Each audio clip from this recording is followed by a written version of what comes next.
we welcome you to this inspiring episode of Tête-à-Tête.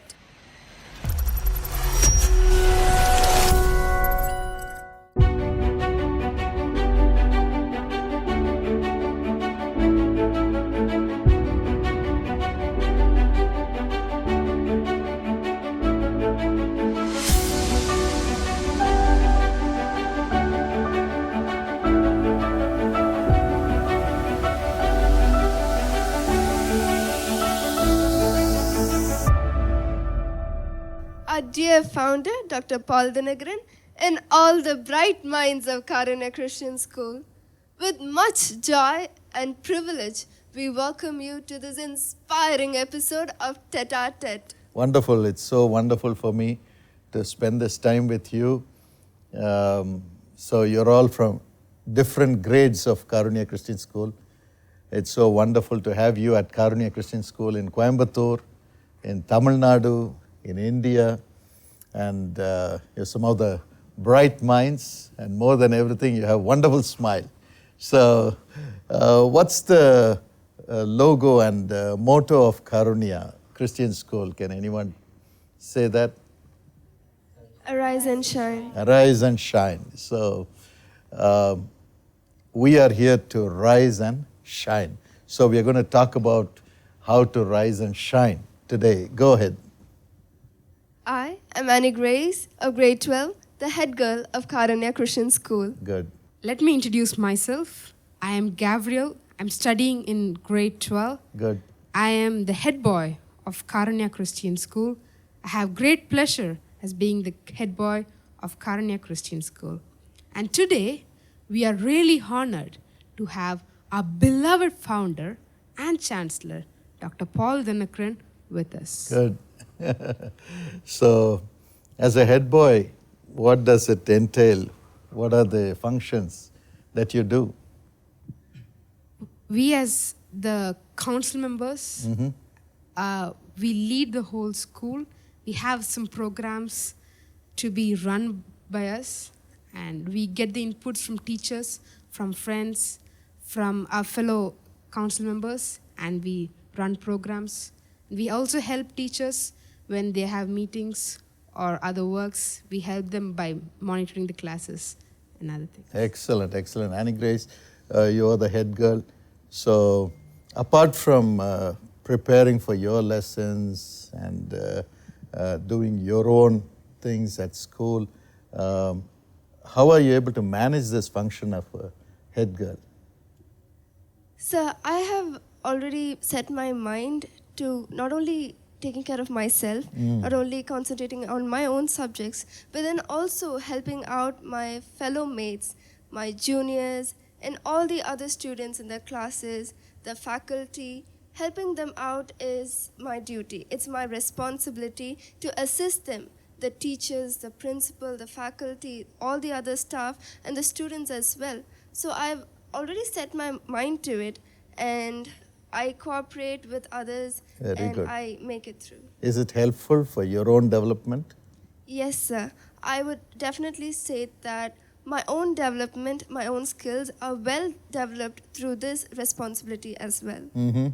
So it's not a burden or a pressure on you. I do not consider this role as a burden, sir. I'd rather take it as a privilege. You're still smiling. You have the smile in your face doing all this. Okay, let's go to the rapid fire. Go on. Who has the first question? Dear founder, I am Harshit Stephen Dean of class 11th from Jharkhand. Okay, good. Which city in Jharkhand? Sir, Hazaribagh. Good. Sir, what were your favorite subjects in school and how did they influence your career path? Wow. I don't know which one was my favorite. But most of the subjects that I loved were influenced by the teachers. More than the subject, it was the teachers. So if the teacher did well, I loved that subject. Even in Karunya Christian School, one of the students, as I was interacting with him, I asked him, which subject do you like? He said, I like biology. Wow, then you must be able to draw well, you would love drawing and so on. No, sir, I love the teacher. He's so funny. He cracks jokes and plays with us and teaches us. So that's what interests me and takes me on to the subject. So that's a great question. I loved English because the English teacher would write so beautifully. And I started emulating his way of writing, and I did so well that I could just write exactly as he would write. And the students would come and tell me, hey, you can also sign and put his signature. Do that for me so that I can take a better report card to my mother. So I loved him because of his beautiful writing on the board, and I emulated it. So I just love the subject because of him. And I love geography because the geography teacher was also our headmaster, and he was a strict disciplinarian, but yet the way he communicated, when we would do mischief in the class, he would come and he would not say, who did it? Which fellow did it? I want to spank you, and so on. He would come and start off with a story. So he would talk about two persons fighting in the story, and then he would say, we have such villains here also in the class, and you know who it is. And then he would go on to talk about the evils of fighting in the class or fighting in society, and then he would come up with a solution, and everybody's heart would melt. The way he communicated, he would always tell a story, and he would lead us to understand and realize our mistakes. So he would keep the sentences short. He would never repeat a sentence. He would come well prepared with an excellent frame of mind, and he would communicate excellently well, which would touch hearts. So that really impacted my life. So today, God has enabled me to do that. And, people are blessed. And even while I would talk to the faculty members and the students in the university, some of the professors from other universities would say, you are an excellent communicator and an excellent professor. We wish we had you as our professor in the university. So that all started in the classroom. So it's not just the subjects that you learn, it's what a teacher communicates and embeds in your life, which transforms you and which also makes you love the subject. But the most greatest teacher, I would say, in my life was my mother. Wow, she was a disciplinarian. And if I did anything wrong, I'd get knocks on my head. I would say I had so many knocks on my head that my head has gone permanently out of shape today. With the hair receding, hairline receding, everything is showing now. But yet, her discipline was what made me what I am today. So the handwriting, again, if I just moved away from the lines, if any of the words would slant and tend to fall because I would be sleeping while studying, tongue, and it would become straight automatically. So that's exactly how she built me up, taught me everything, and nothing would satisfy her other than getting the first rank.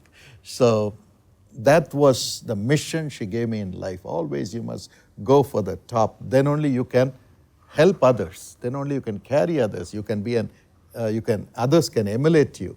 So she was the best teacher that I had in my life. And not only that, she would pray for me and say, Lord, help him to understand, help him to memorize, help him to concentrate, help him to discern things. So that really helped me. So these are the influencing factors in my life, which I believe made me what I am through the support of my teachers. Next.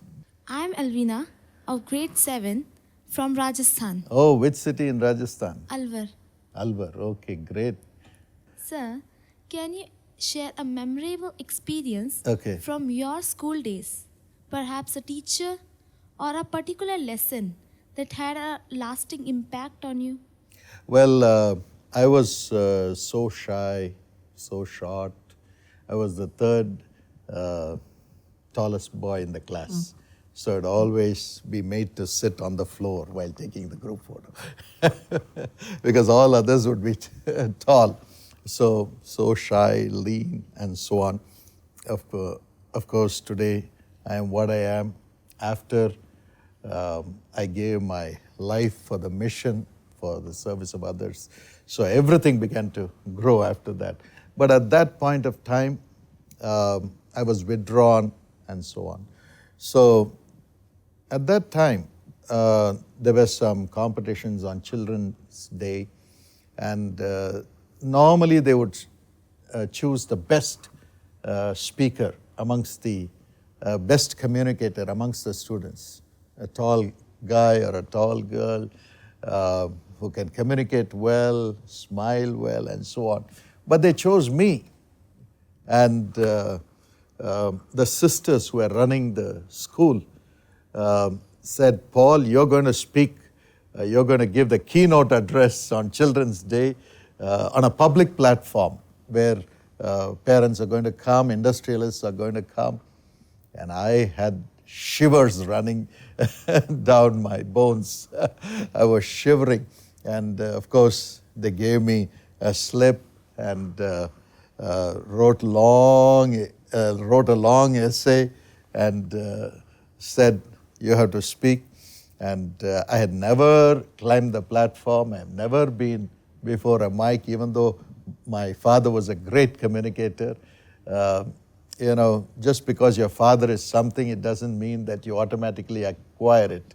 So everyone has their own grace, but I was really pushed into it. And the teacher said, don't worry, if you have any problem, keep the paper there, look down and see. So in the middle of the speech, I was going so well, but suddenly I forgot a line. When you forget a line, you become so nervous. And you start shaking. Even though you know things, you start shaking. And then I was trying to look at the paper, and everything was looking double. And I couldn't concentrate. So I really messed up. And of course, I finished the speech.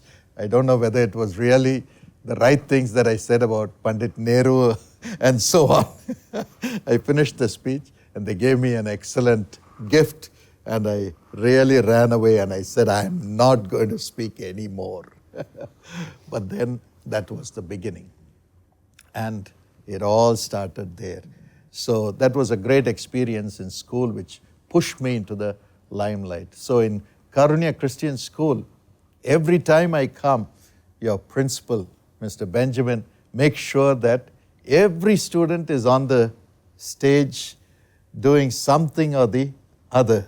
Performing, singing, dancing, playing the music, receiving the guests or whatever. All of you are involved in something or the other, and I see you enjoying it. So everybody has talents. So school is the place where you discover what you are and who you are and why you have been placed on earth. So I'm so thankful to the leadership of Karunya Christian School for enabling you to rise and shine. Wonderful. Let's go to the next question. Myself, Nsungbemo of grade 12 from Nagaland. Good. Sir? Which city in Nagaland? Wokha, sir. Sir, how did your early education shape your worldview and your understanding of the world around you, sir? Okay. The early education was to bring me out of the shell and give me the understanding that I can do it. So it's not just in the classroom or in extracurricular activities. It was also in the sports field. So as I said, I was almost the shortest boy in the class. even in 12th standard. Of course, I did my 11th standard. Those days, 11th was the final class in the school education. So there was a physical education teacher, and he was a great gym trainer and so on. So he chose the school football team. And you may wonder why I was made the goalie of the team. I couldn't reach the bar, but he made me the goalie. And he said, "You can do it. Go ahead and do it." Of course, we didn't play great games, but still we played with other schools and so on. And I was short and lean. So before they could come in, I would go between the players and catch the ball somehow, never allowing it to come to the goal. And we won. And even today I have a certificate. I would say, am I a player? No. But that physical education teachers push into this mission really enabled me to go forward. So with that, of course, I moved on to a spiritual experience as years passed by, and I came to understand who I am. Of course, the lures of the world took me away as I went into college.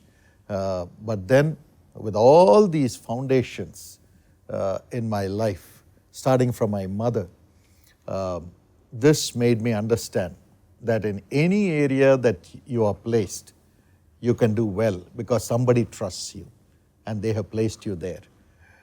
How much more the Almighty God who has made you and put you in this world, He trusts you with the various graces that He has given you.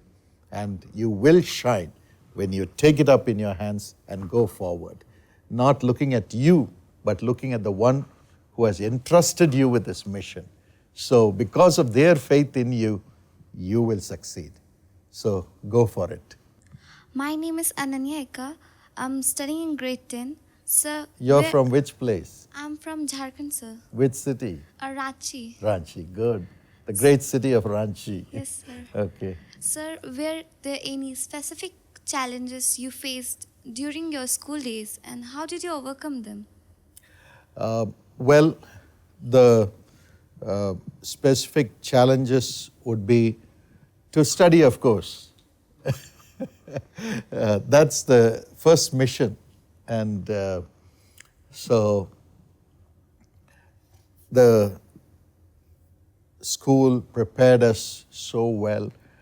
We wouldn't have holidays during the pre-final year. As we completed and as we were going into the final year, my parents had to go to Malaysia, Singapore to minister, and they took me there. It was a great experience to go see the world and so on.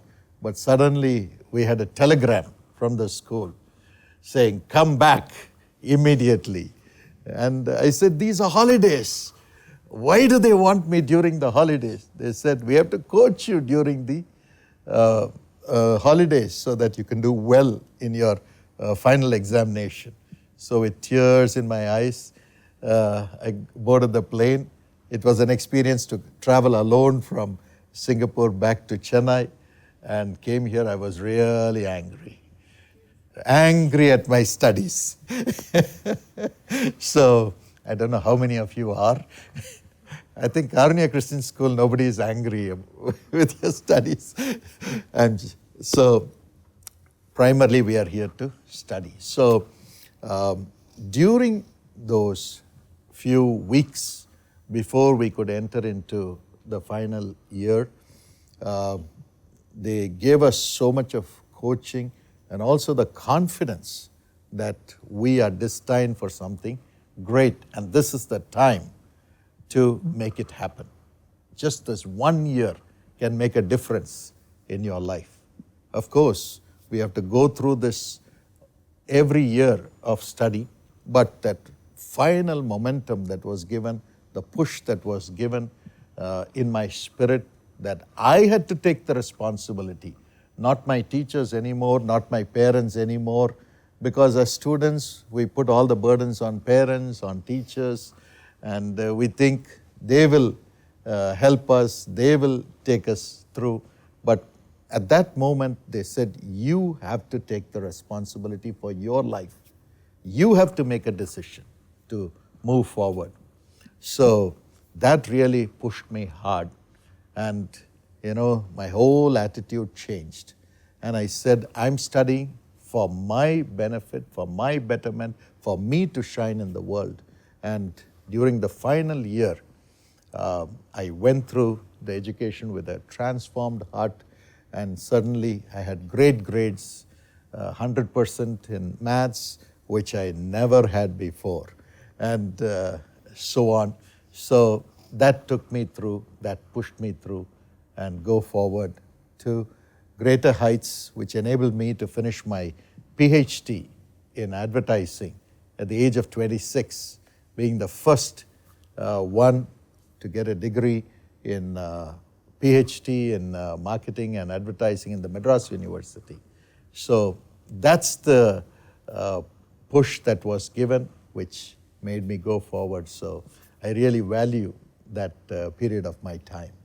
I am Amara of grade 11 and I hail from Meghalaya.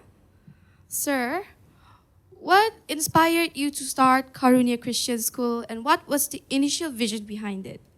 Well, we were running the Karunya Institute of Technology and Sciences, which is a deemed university today. At that moment, we had students in the campus, all the students of the Karunya, today's deemed university, were staying in the campus. Our Karunya University is a 720-acre campus at the foothills of Sirwani, beautifully located, with everyone staying in the campus, and with 5 different menus of food pertaining to different parts of India and so on. But then we had students coming into the college level, and I felt the students coming in at the college level were already prepared by different types of cultures, backgrounds, understanding, thinking, and lifestyles. And to transform them at that age was a real challenge. After 12th standard, you are almost set in your spirit, set in your lifestyle, set in your language, set in your culture, and so on. So then we had a lot of work to do and challenges also. So I felt, why not start a school? And we work with the students right from day one, right from kindergarten, and have residences for students above 4th standard and so on. So that's how we started the Karunya, today's Christian school, Karunya Christian School of today. And we thank God it's growing. We have students from all across India. We have students from Tamil Nadu, Kerala, and going up to the north, east, west, and we are proud of all of you. So that's the mission behind this school.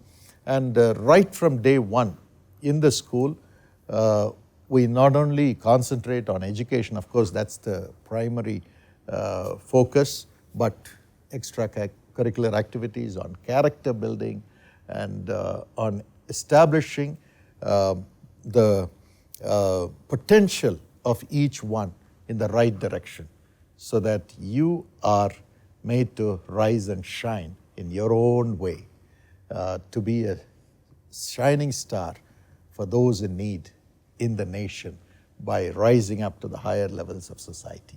So that's the vision. Sir, how do you balance your role as a spiritual leader, educator, and entrepreneur?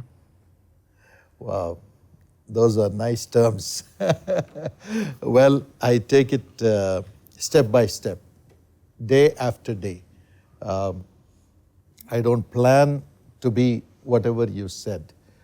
Firstly, I received a calling from the Almighty God to serve humanity. So you can serve humanity in different ways. But everyone has a purpose for being on earth. And we should realize that. We should understand it. So when you look at yourself, many times the question is, what has God planned for me to do on earth? That's $1 million question. Because He doesn't come and appear to you and say, this is what I want you to do. This is what I have planned for you to do. This is what I have chosen you to do. In some cases He does, but not in the case of billions of people. So He allows us to understand ourselves and the purpose for our lives. That's why we pray to Him every day and say, Lord, let Thy will be done in my life. Let it be done on earth in my life as it is planned in heaven. It is all planned in heaven. Heaven has planned that we should be on earth at this particular time so that we may fulfill what God wants to fulfill through us for humanity. So we have a great purpose, not only for our family members, not only for ourselves, not only for our neighbors, not only for our friends, but for God's purpose to be fulfilled. How much He has trusted us and sent us into this world. So we have to ask Him. I ask Him every morning. Every morning He wakes me up. So almost at 3 o'clock in the morning. So I get up because I have a big mission to carry millions of people. Millions of people write to me and call our prayer tower for prayer every day. So I have the responsibility of carrying them. And every student who has trusted the grace that is upon us and have come into the Karunya institutions. So I have to carry them. Every faculty, every teacher, every staff has trusted us and come. So we have to carry them. And every other staff, nearly 3,000 staff, we have to carry them. And we have to enable them to fulfill the purpose for which they have joined us, and so on. And the purpose of serving humanity, serving society, serving the nation. So all this is a big burden in my heart. And I feel I can't do it. So I am woken up spiritually in the morning. And as I pray, Lord, what should I do today? He always makes us know what we should do that day. Give us this day our daily bread. Give us this day the knowledge how to move forward, what we should do. So maybe when you wake up, He will say, concentrate on science today. Concentrate on computer science today. This is how you should learn. So all this is guided by the Spirit of God. So you just do what He leads you to do, because it is He who blesses the millions through you. So when you obey this voice in your spirit in the morning, as you read the scriptures, He will tell you how you should cleanse yourself and keep your life perfect and have peace with God, with others, with yourself, and so on. And then when you pray, He will tell you, do this, small things. These small things when you do, the great things are addressed by the one who has sent you into this world. Everything you do will prosper. Does that answer your question? Good. Next. Sir, in your opinion, what is the most pressing issue facing education today, and how can we address it? Good. So, today, education many times is one-way communication. So, it's not a two-way communication. So, it has to be a two-way communication because of internet. The students many times know many things. So the teacher and the student have to exchange ideas, and the education has to be practical oriented, application oriented, and I'm sure it's getting to that. So that's what is needed. So it's something which is not being memorized, not making us memorize things and just present what we have learned, but it is something that makes us produce something new from what we have learned. So once that is done, it's not only in technology, it's not only in science, it's also applying it to society. The students should work with society, as you have been doing in Karunya Christian School, caring for the people. So when you go and care for the people, you see their pain, and then you come back and invent something, a nice bandage for a particular wound to be dressed, to be attended to, and so on. So that way, and then interacting with other peers, which is so important. One may do exceptionally well in one area, so the other one can learn. So interaction between peers and so on. So all this, if it is brought into education, then field trips and so on, I'm sure we will learn a lot. Sir, how did you envision the future of education, particularly in context of technological advancements? Well, technology is the key now with the latest technology. So AI is a great tool, but then if everything is dependent on AI, then man will have nothing to do. They will go further and so on. So we have to manage technology. So it should be only a tool. We should not depend on technology. So today, the reels in the phone manages people, manages the time of the people, manages the attitude of the people, manages the thinking of the people. So they become a tool to control people, even the small children. So their life is lost, and the influence comes from them. So we have to master technology, but the main focus should be for us to fulfill the purpose for which we are on earth. So even in education, of course, technology has to be used and applied. And as I said, we have to go to the field and apply education for the benefit of people, not for our own gratification, but for the benefit of others. When somebody is blessed, we get blessed 100 times. So that's how you rise to become a leader, because you are one who is a blessing to thousands of people.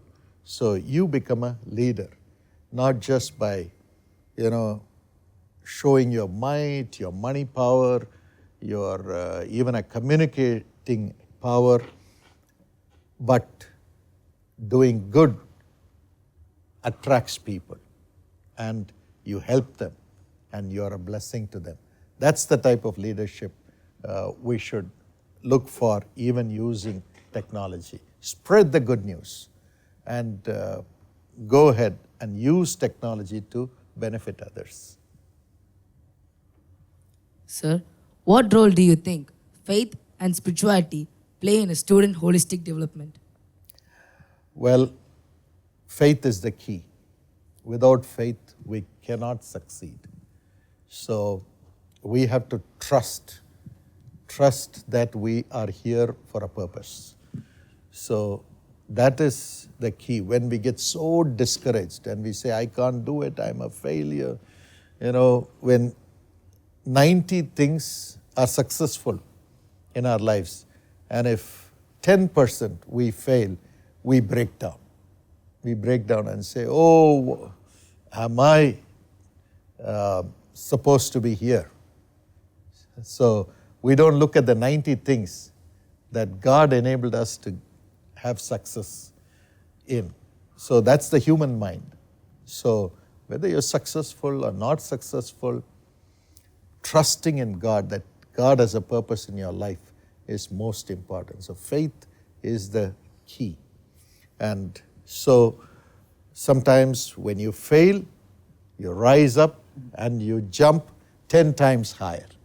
So God allows that failure and shows you that only by His grace, His wisdom, His guidance, you can rise up higher. So you have a power to trust.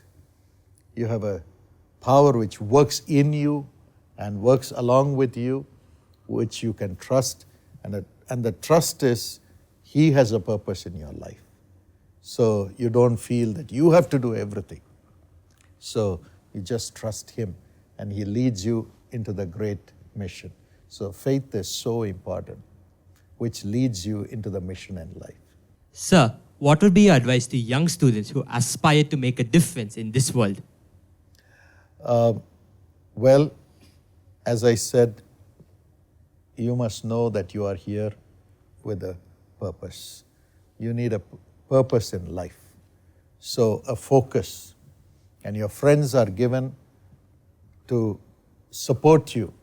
And you are there to support your friends, to make the purpose of each one to be fulfilled. So it is not our own thinking. There is a purpose already destined by heaven. So we always look at that and pray that that purpose be fulfilled and work towards that mission. Do the small things that you have to do, which is shown to you, and then that brings you great returns. And be satisfied with whatever you have. Never aspire for what others have, because sometimes people may get so much, but it will be temporary. And the great glory they get because of that may not stand with them, because they tend to get into the glory more than the purpose for which that glory is given to them. The money is given to them. The relationship is given to them. So the focus should be on the purpose for which you have been established on earth. So automatically you begin to fulfill that purpose and you are satisfied and you move ahead with deep satisfaction, and the joy of living is always there in your spirit. Sir, I'm Mansi Akka of grade 12 from Chhattisgarh. Sir, Which city in Chhattisgarh? Bilaspur, sir. Sir, what are the unique challenges faced by educational institutions in India, and how can we overcome them? Well, in India, it's a land of 1.4 billion people.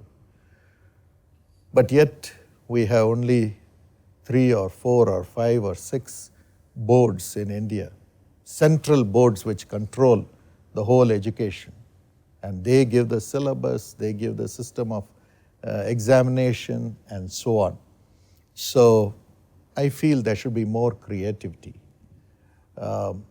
And people should be given the responsibility and the authority and the autonomy to teach the students. Like in few Western countries, the government doesn't dictate the syllabus. The government doesn't dictate how children should learn. The government doesn't dictate how you evaluate. It is the teacher and the local boards of the schools which designs the curriculum, which designs the teaching pattern, the teaching learning process, the evaluation process and so on. But then there is a national test after that, and they write the national test, and then from those marks they get into universities, get scholarships and so on. So I feel, being a big nation and so much of brain power amongst the teachers, educators and so on, if only the nation would open up And the people also would open up with accountability. The teacher has to be accountable, not just pass students because it's under their authority, but really evaluating the students as per the quality of the students, and then have a national evaluation, national screening, so that every student knows where they stand in the nation. And the universities also will profit through this by getting national level students. Of course, we have the NEET today, which evaluates students, and so in the school level also, if that is done, it will be a great boon for more creativity. Sir, my name is Elaine Verkis and I'm of grade 12. I come from Kerala. My question is, what advice would you give to the younger generation to ensure a bright future? Well, all of the above, whatever I have spoken. So maybe I should ask you, does anybody have any answers to this? Who is going to answer? Sir, I would think for the younger generation, it all starts with the parents and then the education board. The education board and the parents have to work side by side for their child's growth.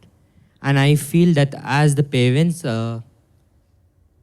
focus on the child and spend time with the child and ask God to watch over him in whatever they do, it will help them grow. That's what I think is beneficial for younger children, sir. Excellent answer. Excellent answer. And in a residential school, you have resident parents. Some teachers are parents and they take care of you and so on, because the parents are far away and so on. So that's an excellent answer, with the parents and the education boards working together. That will be a great thing. Anybody else? Izan. So one of the suggestions I might give is not only educating the students on the syllabus, but then also value-based education in the curriculum, giving them more opportunities to increase their confidence in their own selves. Self-confidence is a very important factor to equip the students to growing more for their own self-development. So trusting themselves, believing in themselves, the self-esteem should also be equipped within the students from the very youngest age in a school situation, a school environment. This would equip the students and this would ensure a brighter future for them. Beautiful, excellent answer. Thank you. That's a great thing. In Karunya Christian School, we have the value education. And of course, we teach you to value yourself. Why you have been born in this world, the purpose and the identity of that purpose, and the mission to go forward to fulfill that purpose. And that's a great answer. Anybody else from this side who's going to be first? I think to become a great leader, to become successful in the future, they should be truthful and faithful in whatever they do from the beginning. Even a small thing or even a big thing, they should be faithful to God and to the human beings, to the surroundings, and that will lead them to a great success. Wonderful, Angel. That was a great answer. Wow. Are there challenges in being faithful? Yeah, yes, there would be distractions. There will be so many disadvantages or many problems coming up, arising up, making them to be unfaithful. But with confidence, with courage, we should go forward and we should be faithful in whatever situation comes, whatever problems may arise, but we should be faithful with the confidence, with the courage, with the heart, and that will lead to be successful. Wow. At a young age, you tend to get discouraged easily. How do you strengthen yourself? That's a great question, but the self-motivation, motivating ourselves by not comparing with others or not by dismotivating ourselves that I'm not worthy enough, but we are worthy enough. We should be motivated ourselves. if nobody cares about you, it doesn't matter. We should care about ourselves. And that will lead to a great accomplishment in our life.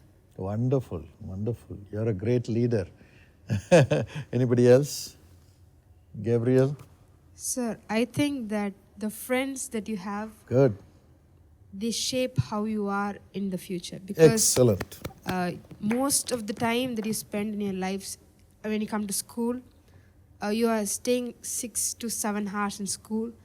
And even though teachers are there, they take 1 class or 2 classes per day. But then you sit with your friends, you discuss with your friends, you study with your friends, you enjoy with your friends. And how they are would most probably reflect in your life also. Excellent. I think I should have let you all speak instead of me speaking all this. Okay. That's a great thing. Wonderful. Thank you, Gabriel. Anybody else? Okay, so myself, Ryan, and I'm from Gujarat. So Which city in Gujarat? Vadodara. Oh, good. So the simplest formula to achieve success in your life is 5 years of struggle is equal to 50 years of happiness. So as we are in our base years, when we'll go to our universities, to when we'll face the real world. So we should know what are the things going in the real world, and we should be mentally prepared as well as physically to face those things. Beautiful. So how do you get mentally prepared? By knowing each person, different persons, like we all have different thinkings, different thoughts. So by knowing each other, we can know what is going on in the outside world.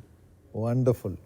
So you interact with each person according to the way they are, accepting them as they are, and then work with them, influence them, and also if things don't work out, wait for a better opportunity. Excellent. Thank you so much. That was great. Thank you so much, sir, for sharing with us your experiences, your wisdom, all the small school days experiences that you shared, which really inspired us, and your journey that all the experience that you went through, and your vision for us, for our school, that made a really great impact on us. And thank you so much for sharing all your experiences, which really inspired us all. Thank you very much. We are truly grateful for this opportunity to learn from you, sir.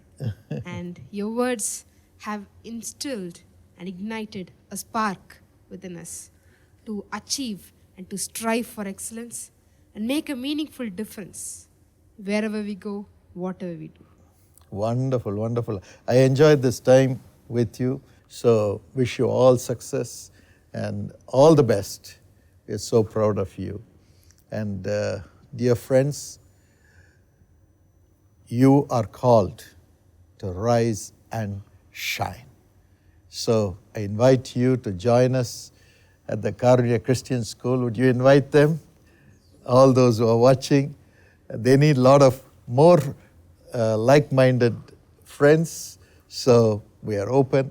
Come and see us and enjoy whatever we have here. And we would like to have you with us to share everything that you have. God bless you.